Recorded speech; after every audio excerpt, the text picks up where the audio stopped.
પોતાની આબરૂ ઇજ્જતની બહુ ચિંતા કરવી નહીં.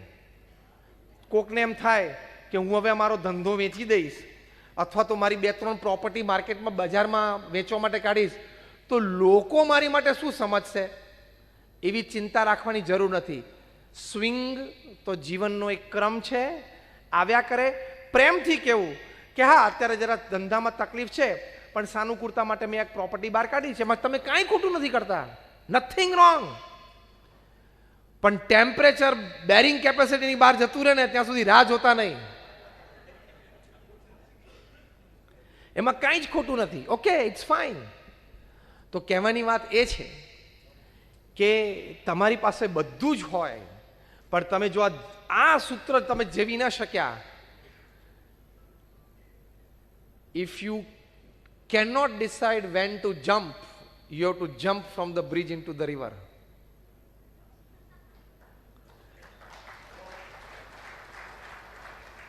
હવે સમજી જજો આમાંથી. તમને ક્યારે જમ્પ આઉટ થવું જો ટેમ્પરેચર વધ્યું ને ખ્યાલ ના આવે તો પછી બ્રિજ ઉપરથી નદીમાં કૂદકો મારવો પડે છે. અને જ્યારે તમને ખબર છે કે તમારા જે જૂના આઉટલેટ્સમાં એટ પાર નથી આવતું, એમાં તમારે દર મહિને 35-40 હજાર 70 હજાર નાખવા પડે છે, તો શું કામ નવા આઉટલેટ ઓપન કરો છો? ખાલી દુનિયાને કહેવા માટે કે મારા 2500 આઉટલેટ ઇન્ડિયામાં છે, બસ એ કહેવા માટે, એક વાક્ય માટે? પણ એક વાક્ય નીચે તારી ઊંઘ હરામ થાય છે, તારો જીવ કોચવાય છે, તારું ફેમિલી ટેન્શનમાં રહે છે, તારો ધંધો જોખમમાં છે, તારી જાન જોખમમાં છે. He just wanted to tell કે I have 2500 outlets all over the country. એટલું કહેવા માટે આટલું?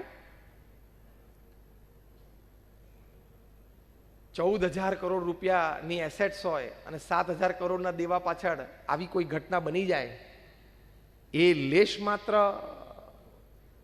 ઈચ્છનીય તો નથી જ અને થવું જ ના જોઈએ.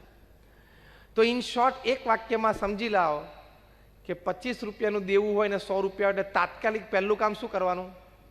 25 આપી દેવાના. 24 સુધી રાહ જોજો, 25 થાય એટલે એલર્ટ થઈ જજો અને 25 ક્લિયર કરીને પછી જ 75નો વહીવટ કરજો. ત્યાં સુધી 100 રૂપિયાનો વહીવટ કરવા જતા, કારણ કે પેલી 25માં છે ને પુલિંગ પાવર બહુ આવી જાય, એ તરત 27 અડી જાય, 28 અડી જાય, 29 અડી જાય અને એકવાર રેન્જ બહાર જતું રહ્યું ને પછી અઘરું પડશે. એટલે એ ધ્યાન રાખવાનું. બીજી એક વાત છે કે તમારી ફિટનેસ કેવી રીતે ડેવલપ કરવી, તો પ્રાઇડ, આત્મગૌરવ, કે મારાથી અમુક વસ્તુઓ થાય જ નહીં, ખોટું થાય જ નહીં, અનીતિ મારાથી થાય જ નહીં. સિંહ છે એ મરી જાય પણ ઘાસ ખાય નહીં. પણ કદાચ તમે હમણાં એક વિડીયો જોયો હશે વોટ્સએપ ઉપર કે સિંહ છે ઘાસ ખાય છે. એ ઘાસ ખાતો નથી. એનો વૈજ્ઞાનિક દ્રષ્ટિકોણ એ છે કે આપણને જેમ પેટમાં કંઈક અપચો થયો હોય અને કદાચ અડધો-પોણો દિવસ જતો રહે પણ હજી પેટ ભારે ભારે લાગતું હોય તો આપણે કંઈક એવું લઈએ છીએ કે કાં તો એ વહેલું પચે અને કાં તો વોમિટ થઈ જાય. બરાબર છે? ઘણી વખત પેટમાં એટલી બધી ગરબડ હોય ને તો આપણે એમેટિક લઈએ છીએ, એટલે શું? ઉલટીની દવા. એ તમને ઉલટી કરાવી જાય ને તો તમને આમ એકવાર આમ ખેંચી જાય પેટ, પણ પછી રાહત થઈ જાય. બરાબર છે? સિંહ માટે છે ને ઘાસ છે ને એ આ પ્રક્રિયા છે. પેટમાં ગરબડ હોય ને તો એ ઘાસ ના કરે એટલે એનું બોડી રિજેક્ટ જ કરે કે આ મારું ખોરાક જ નથી, છતાંય ફોર્સથી નાખે ને એટલે બીજો અંદર જે અપચો ખોરાક હોય ને એને લઈને બહાર નીકળી જાય. કહેવત ખોટી નથી. હા, આવા કોઈક વિડીયો જોવો એટલે માની નહીં લેવાની.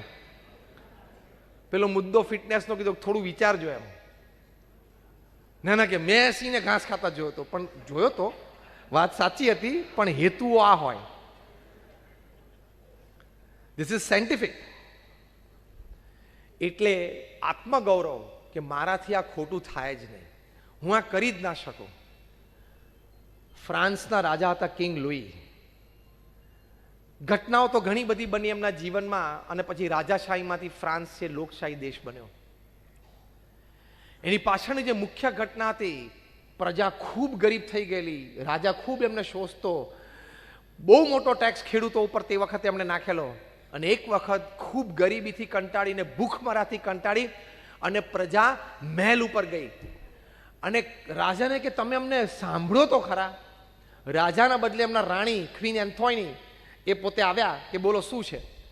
એટલે કે ક્વીન મધર રાજમાતાને કે ને, કારણ કે એ તો આદરણીય પાત્ર જ્યારે રાજાશાહી હોય ત્યારે ક્વીન મધર ફ્રાન્સ ભાષામાં બોલ્યા છે, પણ એનો કે અમારી પાસે ખાવા માટે બ્રેડ નથી.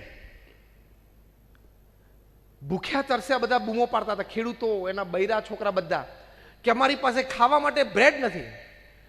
ત્યારે આ રાજમાતા એને જવાબ આપ્યો, કેવો મોટો કટાક્ષ માર્યો. ઇતિહાસમાં સૌથી મોટો કટાક્ષ આ કહેવાય છે. રાજમાતા બોલ્યા કે એમ તમારી પાસે બ્રેડ નથી ખાવા માટે, તો કેક ખાઓ. બ્રેડ નથી તો કેક ખાઓ. એટલે કે બ્રેડ ખાવાના પણ પૈસા નથી અમારી પાસે, અનાજ નથી. પ્રજા તો રાજા પાસે માંગે ને, તો આવો ટોણો માર્યો કે બ્રેડ નથી તો કેક ખાઓ.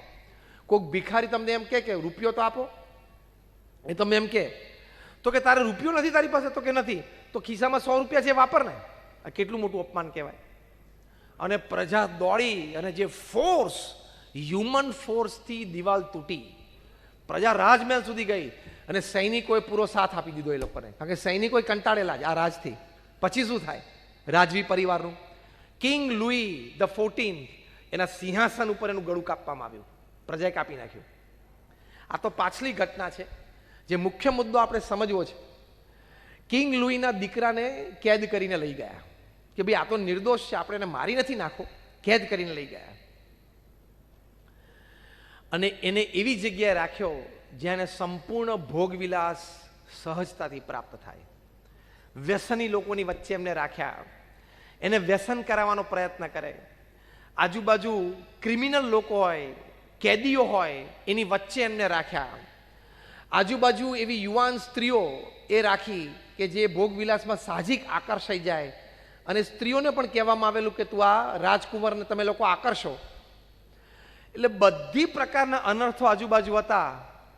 પણ એ 17-18 વર્ષનો નવયુવાન એક પણ જગ્યાએ એને નજર ન નાખી, એક પણ વખત વ્યસન જોયું, પેલું પ્રયત્ન ન કર્યો. ઘણા દિવસો પછી પ્રજાના આગેવાનો એમને પૂછ્યું કે આટલો બધો સહજ ભોગ તમારી આજુબાજુ હતો, તમે એક પણ માં ના લલચાયા? ત્યારે પૂર્ણ આત્મગૌરવ સાથે કિંગ લુઈના સુપુત્ર બોલ્યા, અદ્ભુત વાક્ય બોલ્યા, એ આપણે બધાએ આત્મગૌરવની દ્રષ્ટિએ યાદ રાખવાનું. એમણે કહ્યું કે I can not do what you ask for me, I can not do what you ask of me because I was born to be a king.